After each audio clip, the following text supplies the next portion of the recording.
सिगाङाव बयखौबो खुलुमबाय लोगोसे आंनि डिजिटेल बड' इउट्युब चेनेलाव बयखौबो बरायग्रोबाय आरो गासै नायगिरिफोरनो आंनि अननाय आरो सिबिनायखौ जासिहरनाय जाबाय। दिनै आं मोनसे गोदान भिडिअ लाना फैदों। दिनैनि भिडिअआ आं अरुणोदयनि लिस्टखौ माबोरै नायो एबा गोदान लिस्ट आपडेट जादोंना जायाखै, गोदान मुं लानायफोरा आपडेट जादोंना जायाखै बेखौ माबोरै नायो बेखौ नायनानै देखायगोन। भिडिअखौ जागायजेननोसै। आं सिगाङाव डाटा अन खालामना लानोसै। बिनि उनाव नोंथांमोना जिखुनु जाया मोनसे ब्राउजारजों बानायनो हागोन, बेखौ नायनो हागोन। आं क्रोम ब्राउजारखौनो खुलिना लानोसै। ओमफ्राय नैबेयाव सार्च खालामसै अरुणोदय। नैबे अरुणोदयआव होनोसै आङो। बेखौ होबा नै फार्स्टआवनो ओंखारगोन arundoy.assam.gov.in बे गोजौआवनो होनोसै।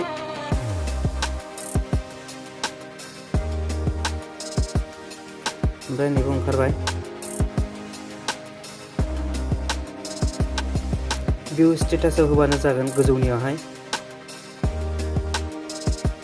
बेखौ होबाय।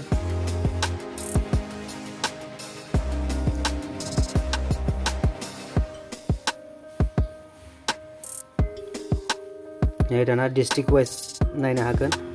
गोबां डिस्ट्रिक्ट ओंखारबाय नै। आसामाव बेसेबां डिस्ट्रिक्ट दं? 35टा। आं क'क्राझारनिखौ नायगोन। नैबे क'क्राझार थिक मार्कआव थुना होनोसै।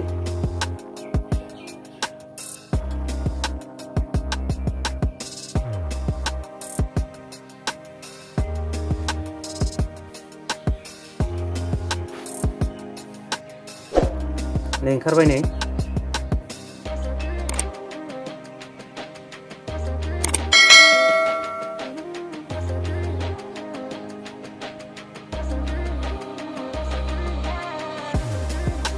गासै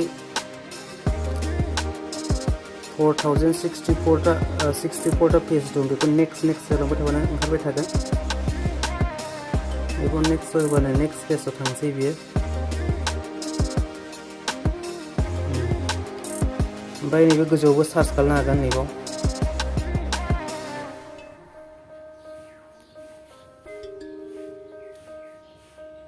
नैबाव नाम सार्च खालामबानो ओंखारगोन। दा नोंथांमोनाबो बेबायदिनो नायनो हागोन। जुदि बेयाव गाहायाव बेबायदि नागिरना मोनाखैबा नैबाव गोजौआव नाम सार्च खालाम। दानि गोदान लिस्टआ दाबो आपडेट जाथ'वाखै। बे माब्ला जागोन बुंथ'नो हाया।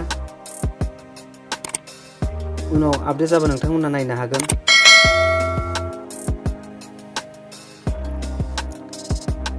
दा दिनै भिडिअखौ नायनानै नोंथांमोना अरुणोदयनि लिस्टखौ सोरनि नामा दङ बेखौ नायनो हागोन। भिडिअखौ जोबजासिम नायनायनि थाखाय गोजोन्थों। Thank you.